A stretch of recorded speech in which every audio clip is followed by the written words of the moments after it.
It's Justin again. I wanted to welcome you. This is I believe, our fifth installment. We're going to be spending a little time today in taking a look at the work of Julian Jaynes and just kind of discussing it a bit. As you know from your previous sections, when he published this book, I would say about 1960 or so, if I remember correctly. I didn't happen upon it until much later, just by happenstance. But he put forth a thesis, and he was a biologist and if I remember correctly, and also he was a lover of poetry. And he put forth the startling thesis that pre-literate peoples had a different consciousness than we have, that they lived in a state of meditation, but what in fact we'd consider to be a state of meditation, and that when they had to make a novel decision, one they hadn't made before, they would hear voices that issued from the right side of their brain, which he contends at one time had language capabilities. And he goes through a long series of proofs, and this is still being debated by neuroscientists of all kinds. There's an annual thing that gets up, and it goes on and on. After reading some of the papers, all I can say is that some of the scientists don't have any artistic bent whatsoever, because they didn't catch the second half of Jaynes' argument, and that was that most of the insight, the jump, so to speak, like in terms of Einstein's jump to see time and space not as constants but as variables, and they could change, those jumps were in fact intuitive and had really nothing to do with the fact gathering and the testing of thesis, antithesis, and all the rest of it that goes on in science. And so as a result, there are some horrible misreadings of Jaynes, but it's something that, in fact, if you're interested in why pre-literate cultures are really different from modern literate cultures and why they have a difficult time surviving, and we can talk about the impact of Western literate cultures on Africa and on the Mesoamericans and the Aborigines in Australia. You can go on and on. It simply can't stand up to the Western logical reasoning, scheming mind. One of the interesting things that Jaynes points out is that prior to our ability to read and write, which seemed to happen simultaneously with this change in consciousness, and very rapidly, a couple of hundred years, not eons, which is really true about many of the evolutionary changes. They don't happen over long periods. That's the way scientists used to like to think, but now they're getting a little bit smarter, and they see they can happen bango like that, and then you get the gradual changes, and the wings get a little bit longer and the colors change. But the big changes seem to happen almost automatically and extremely quickly. But he happens to note just two things, just to give you a little bit different picture of what Jaynes is talking about. And it's important to what I'm talking about, which is I want you to consider poetry not as literature, because at the period Jaynes was looking at, there was no literature. There was just oral poetry. There were no plays, there were no novels. Everything was one thing, and that was the poetry, which is a performed art, and in its earlier stages also contained dance and movement and costume and face painting. That's in the tribal days. In the last stages of the pre-literate cultures, we can see people like Homer, who are essentially court poets, who sing or chant their long epics as they play a lyre or some other stringed instrument just to keep a little rhythm and a little tune going. And it is kind of making way for the single-voiced poetry that is a part of writing, because writing can't accommodate anything else but a single voice. The difference, however, in Homer's single voice, which is the last of the pre-literate stages, And our single voice is that Homer's poetry was communal. He was speaking it to others, singing it to others. I speak to gods and to men, is what Homer says about his art, and I am skilled in song ways of every kind. And so if you have any doubts that besides the epic he couldn't do anything else, then you're completely wrong, just as you'd be wrong in Shakespeare, thinking all he could do was the large plays. But he had little rhymes, he had little diddles, he had little riddles, he had songs, he had the whole gamut, sonnets, whatever you want to call it. He could do it. He was just better at the big plays, to be frank about it, although he didn't you really do too bad on some of his sonnets, but he liked a larger canvas to work on, basically. That's what you can say about Shakespeare. He had worlds within him. Worlds. Not just an ache or a pain or a love. He had worlds within him. So that's the same with Homer. In fact, we can take him at his word that he was skilled in song ways of every kind. They were all spontaneous. They came out. I've been showing you some samples of a contemporary version of that poetry that I call Soul Speak.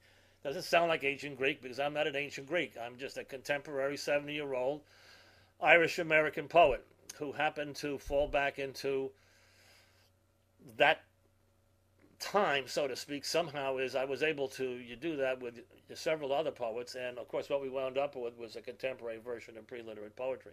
Spontaneous, no pre-thought whatsoever, open up, and out it comes from the creative unconscious. You have to beckon the muse a little bit, and sometimes the muse doesn't come, but if you treat the muse well, the muse will appear more often than not. Sometimes she really appears. So the importance of Jane's is that he showed that we had a different consciousness, and I want to talk about that a little bit more to make sure you understand what that's all about. And it's my contention, after some long studies that I did for a book I've just finished, it's a novel, it's called Alice Hickey, Between Worlds, is that I believe that older consciousness, a remnant of it is still within us. And in fact, it can be accessed, and we can have the muse speak through us as she did in tribal times when everybody was a poet and everybody did poetry all of the time. There was nothing else except the cave paintings. There were the face paintings, the body paintings, the movement. It was all a part of a rhythmic, antiphonal poetry, speaker-responder that went on for hours and hours and hours and hours, speaking to the gods.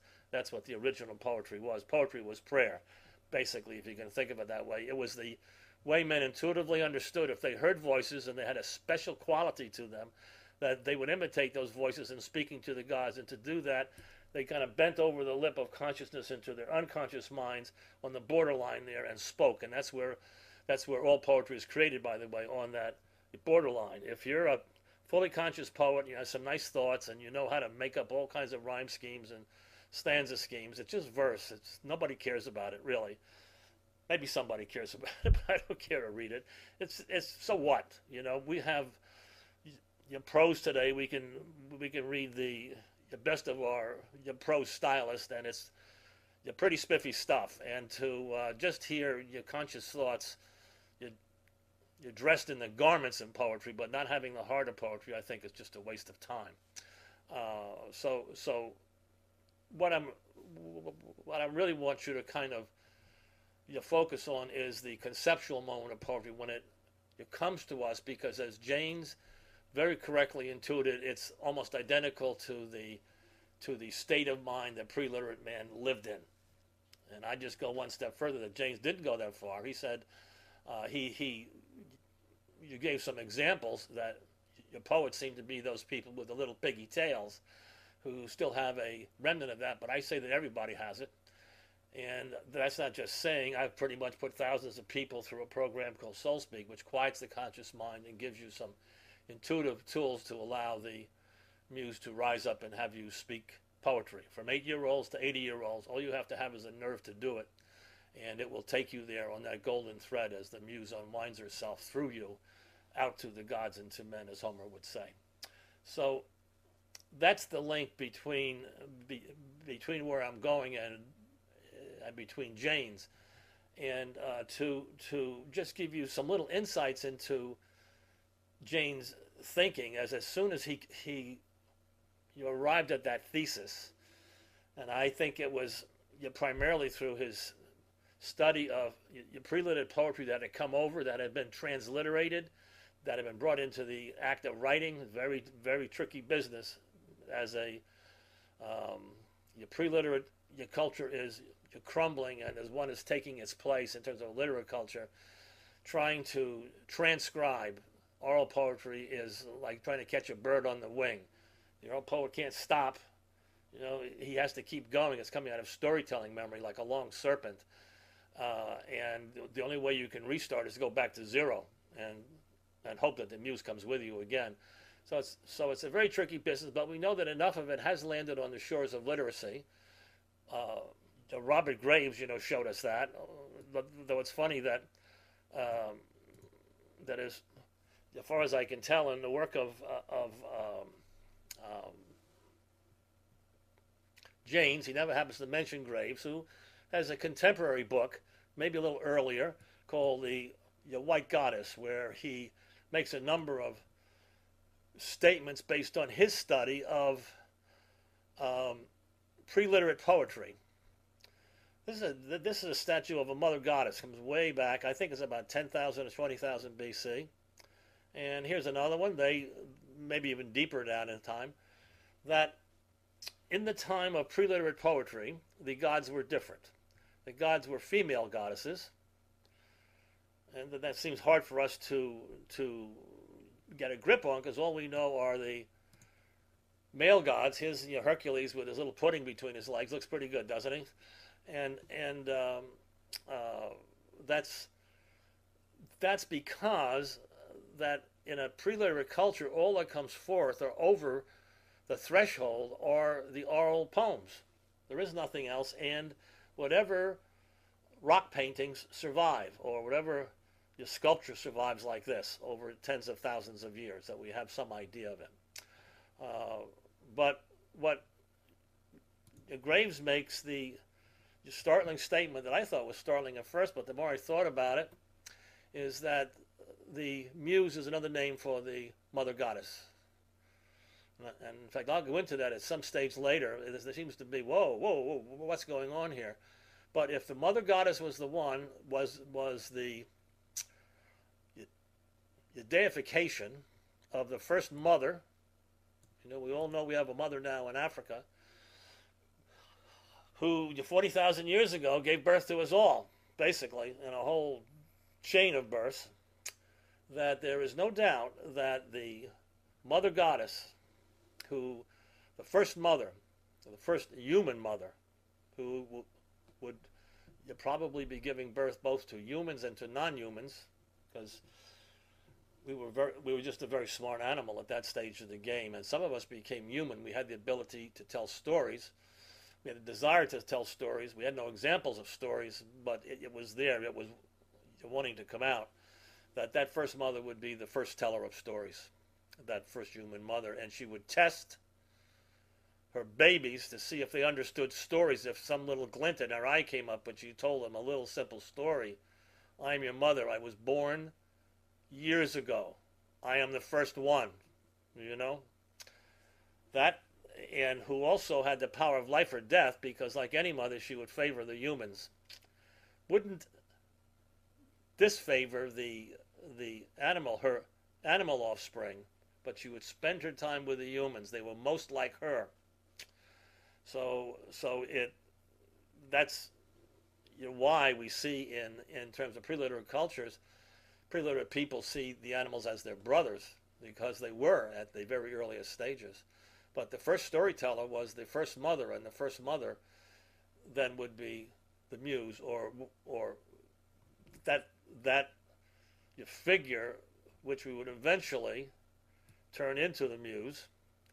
And we can thank Carl Jung for that kind of thinking. Is that what happens basically is that we begin to form memories, and those memories of that first mother, as years and aeons begin to progress, they begin to have a life that's larger than the physical mother. They become part of our memories, and indeed may be one of their personas that are right brain voices that Janes talks about so much take the form of the voice of the muse. And I'll go into that a little bit later as to how that happened, I think.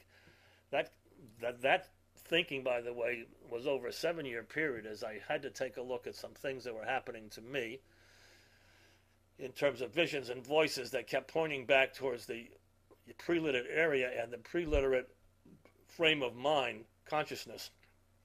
And in fact, I now believe that the trigger to that was the fact that I had stepped over the looking glass into the world of preliterate poetry. I was able to do it along with several other poets in their area.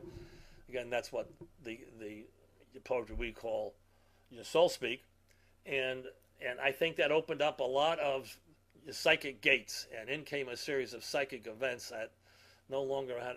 I've been doing it for about a year or so, maybe a half a year, and all kinds of psychic gates opened up and events occurred, and they eventually plunged me into a 7-year journey trying to untangle what was happening to me and why it was happening.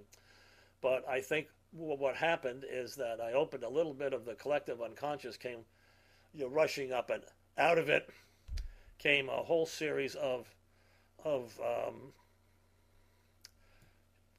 pictures or statements or ways of looking at the preliterate consciousness. And one of the most important ones was a long mythic poem that came to me in this stage when things started to come out of the woodwork on me, that I called the Witness's Log eventually. But it was but as I learned over a period of years, and this is what this book is all about, as we began to untangle it with Alice Hickey, who was an incredible psychic, and also she knew a lot. You can talk to a lot of psychics, but their education in psychic matter seems to stop at their own doorstep. Alice studied all over the world.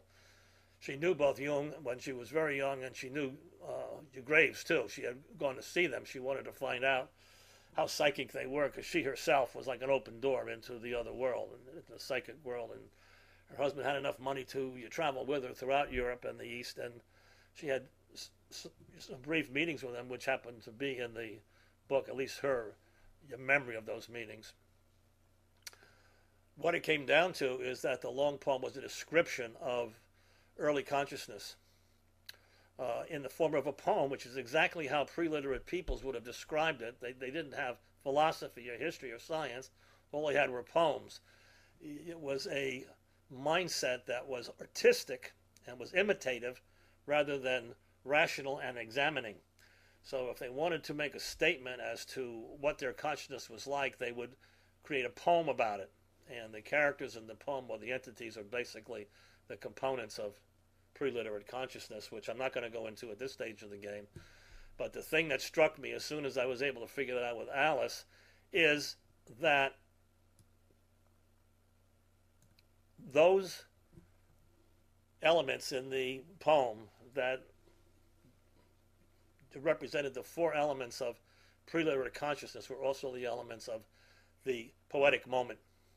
That is, it's the moment when a poem comes to us, the moment of conception, which I've told you is somewhere close to an orgasm and somewhere close to the visions and voices that guide people.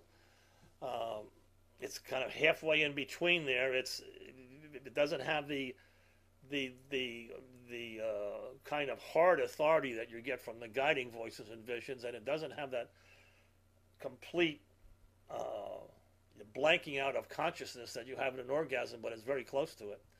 And in the place of the blanking out, as you blank out, comes words and stories tumble from your lips or your fingers, depending if you're speaking or writing the poems. They come much easier if you're speaking it, because it's a pretty much automatic process. I said to somebody once, I said, trying to write a very good poem as it comes to you is like falling off a cliff and putting together a Swiss watch. Maybe you can do it if the fall is long enough and you're nimble enough, but you always wind up with just pieces of the poem. Whereas when you speak it, it's such an automatic process, and the wiring, I found out through thousands of experiments, is so much a part of us that you can easily speak the poem out if you have the courage to surrender to it, because it wants to take control of you. Poetry is one of the archetypes in Jung's unconscious, and Plato would call it what would he call it? He would call it an ideal form. It's how we know something is a poem, and it's what gives form to a poem. And I won't go into that too deeply in terms of Jung, but those of you who have studied it, and those of you who happen to know a little bit about Plato kind of understand what I'm talking about, that it's what guides us. It's how we know love and how we know truth. It's one of the things that Plato does. He sets up Socrates to beat the hell out of all the smart guys, to show them they don't know what they're talking about. They think they know what truth is, what beauty is. And what Plato was leaving us, he was a supreme artist. Plato, he's very much the opposite of Aristotle, who was a cut and dry, cut it up, put it in the tables, this rational. He had long ties back to Homer, yet he was quite modern. That in fact you can think of almost all of his stories as short stories, or in fact as novels. I think, but basically they're just long stories, and they always have a implicit lesson. And one of the Socratic dialogues is little kind of short stories. It's like a serial where Socrates just knocks the hell out of everybody. Nobody can pin him down. Is that you can't know those things, and the only way you can know what's true is we have something inside us that says it's true. And that's in the unconscious, or what he calls it, the metaphysical world. So that's how we know what is true or beautiful, not by any outside way of doing it. And I think that's also true with the form of poetry. It guides our bodies and our mouths and our brains and everything else in the formation of a poem. And the poem will form itself.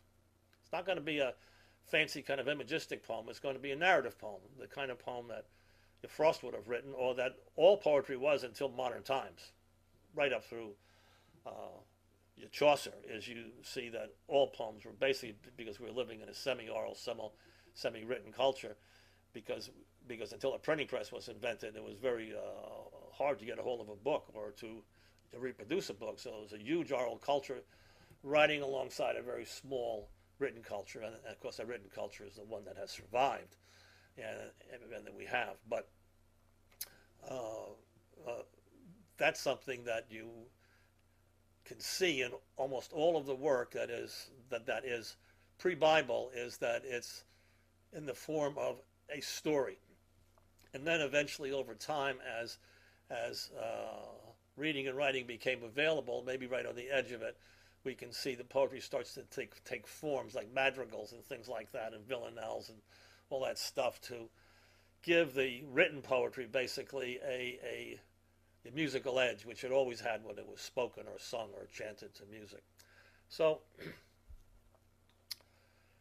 what we want to really take a little look at is in fact my own statement that everyone has inside them a remnant of this older consciousness, some more than others, but it doesn't have to be, the poems don't have to be spoken out. They can be sung or chanted out, which would be easier for some people. Very simple songs, not Tchaikovsky, has to come out like, they would come out like a kid would do it in the normal plain song of the rise and pitch and the rhythm of words. Oh, I went to the store and I saw the storekeeper, that kind of stuff. And, or it can come out in mime. You can tell stories by mime. That in fact the best of Marcel Marceau was true poetry. It didn't have to have any words. And we see that form also surviving in the storytelling dances of the Far East, Siam and places like that. What you have to do is you have to surrender to the muse completely, and then act out or speak out or sing out or mime out the story that is forming inside you and is working its way through your body and your mouth. And it will come out as a story. Let me give you some little insights into Jane's. I've been promising you that, but I've been going off in little circles. And then I'm going to show you when I kind of close out today, I'm not going to go on forever, just a few more minutes. I'm going to show you a contemporary version of oral poetry, pre-literate oral poetry. We call them your soul exposures because they're ones that we act out. We don't act them out so much. We let our bodies follow where they want to go. We set up a camera and we wait for the muse to come. We kind of beckon her with some words, which we have you posted above the camera to act as catalyst or bait. And we start out sometimes in my dreams, most of the time, to kind of evoke the muse. And then the poems come out, and it's usually done with partners. Oral poetry goes best with partners, with 2 or 3 partners. Some are singers, some are speakers or responding mimes, you know. And it always goes best to music. We'll show you some of those. But let me throw you a couple of bones from Jane's thinking about what he says as the evidence that our minds were different. One is that the gods are always speaking to heroes of all pre-literate epics. Before this, the critics took that as a kind of figure of speech. But he says, no, this is what they actually heard. And what if you talk to pre-literate peoples, they will tell you. But of course, we don't believe it. We think they're hallucinating. But that's what they're hearing.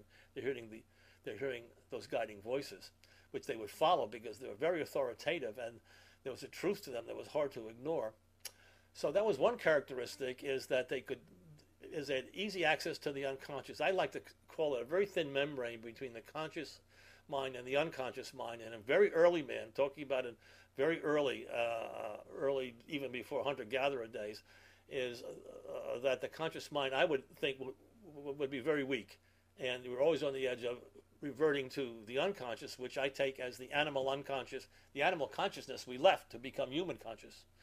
So that's why they're brothers, and that's why they're always trying to stay together and to influence each other. Although the animal consciousness seems far more intent in it in most times than the conscious mind, until we wake up and we see, oh, wait a minute, this is a two-way street. This is how we become full human beings. But two things that he kind of brings up is that, one is there is no planned deceit before we learn to read and write. People will lie if they're caught doing something. Did you kill your brother? No.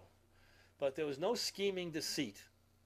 Scheming deceit comes about when you can portray your future, when yourself, you don't need the gods to tell you what to do to break through your kind of hazy meditative state, is that you can scheme yourself, seeing getting behind the barrel and pulling a gun out. And when this guy comes out, you can put it to his head and he'll beg for forgiveness and you'll shoot him. You got all that planned out, right? And the other thing is there's no pornography. None. You only see it with the rise of literate cultures. And that's also because we then had an ability, as soon as we became literate, also our minds changed so we could project ourselves into actions. Gods didn't tell us what to do. We would project ourselves into actions of having a good time with Mary Lou, whoever, you know. And then it got even worse than that. We found out that, in fact, we could excite ourselves by projecting images of ourselves. That never happened before. When in fact we get excited in the pre-literate stages, in the animal stages, when we kind of sniff something was in the air and we're off.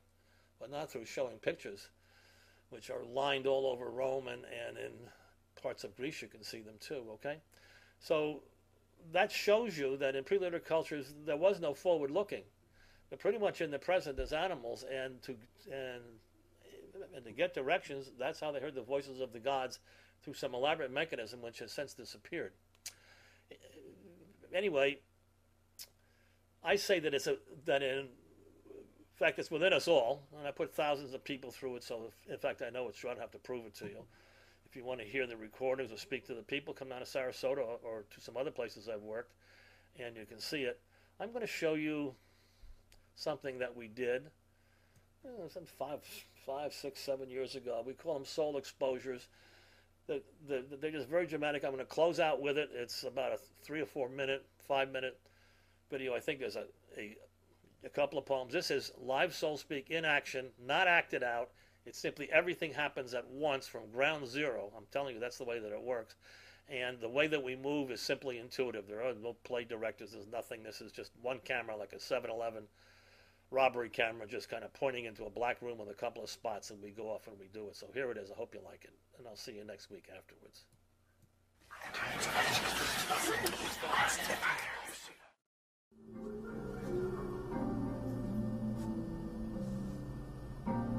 Sometimes in my dreams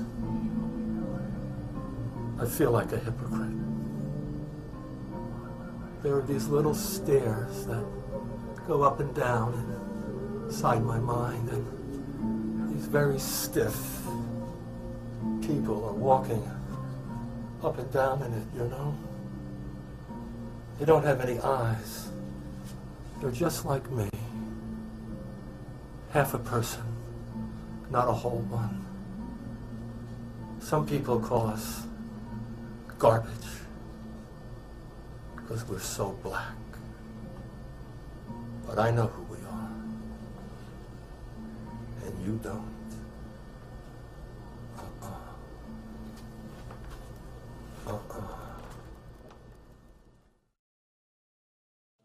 Sometimes in my dreams, I'm filled with a sort of tenderness. It's like it's out on the front porch, waiting for you to come home. But I know God is watching. And God can be mean, you know. There's a lot of hate to go around. God the Father, God the Son. They have their arms around each other. A little red heart between the two of them that beats like that, you know. It's not enough. It's not enough, baby.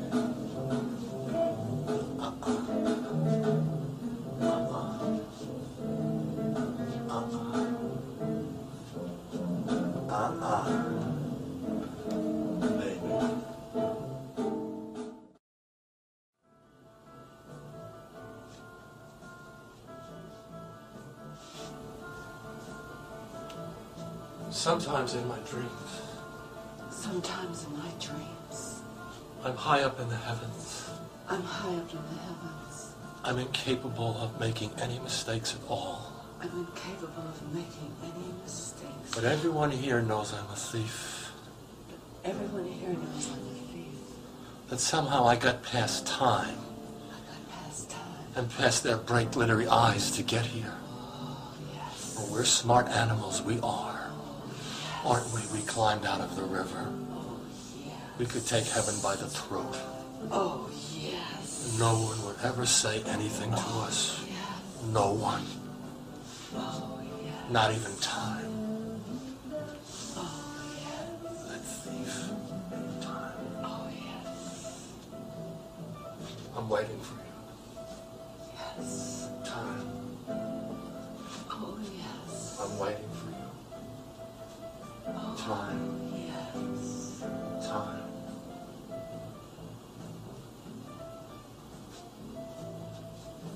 Time. I'm waiting for you. Time.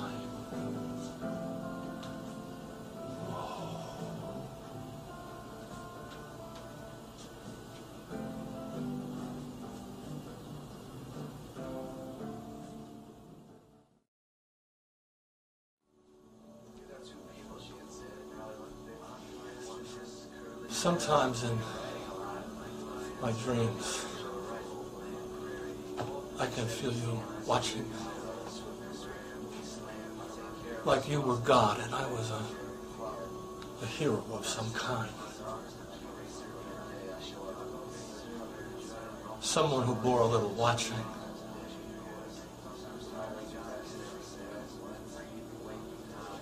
God forgives a lot of things, but some things he doesn't. So you have to be real careful, if you know what I mean, because God is so unpredictable.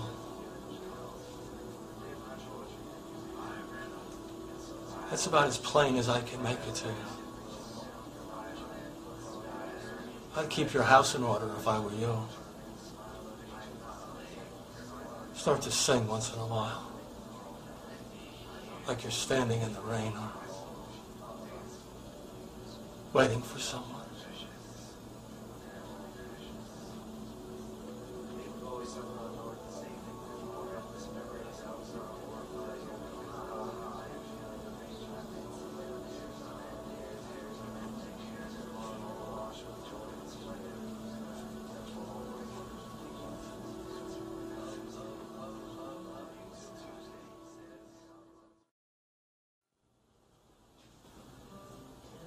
Sometimes in my dreams, I don't know exactly where I am. Sometimes in my dreams. You know, sometimes I think I'm in a subway in Tokyo. I reach out to touch you, I don't speak any Japanese. but you're not really there. Anyway, There's only a shadow. these doors open once in a while and you get a chance to look in. A long dark shadow. You never really know when, though, so that's what makes it tricky. Take my word for it.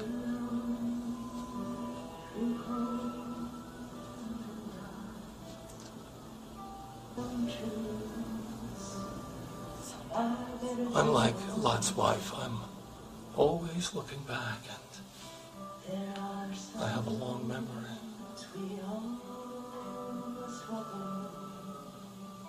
That's what it's all about. Remembering.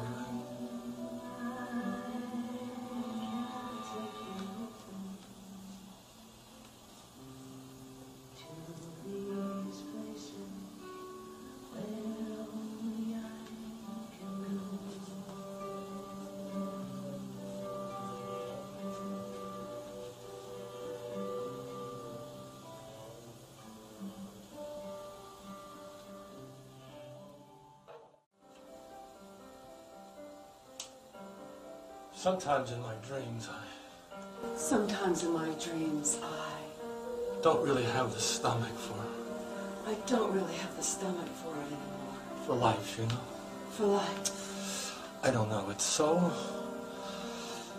sharp, the way it can cut you. God's that way, too. I see God.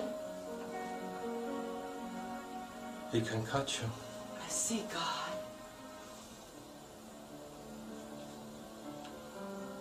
And you know, God is careless.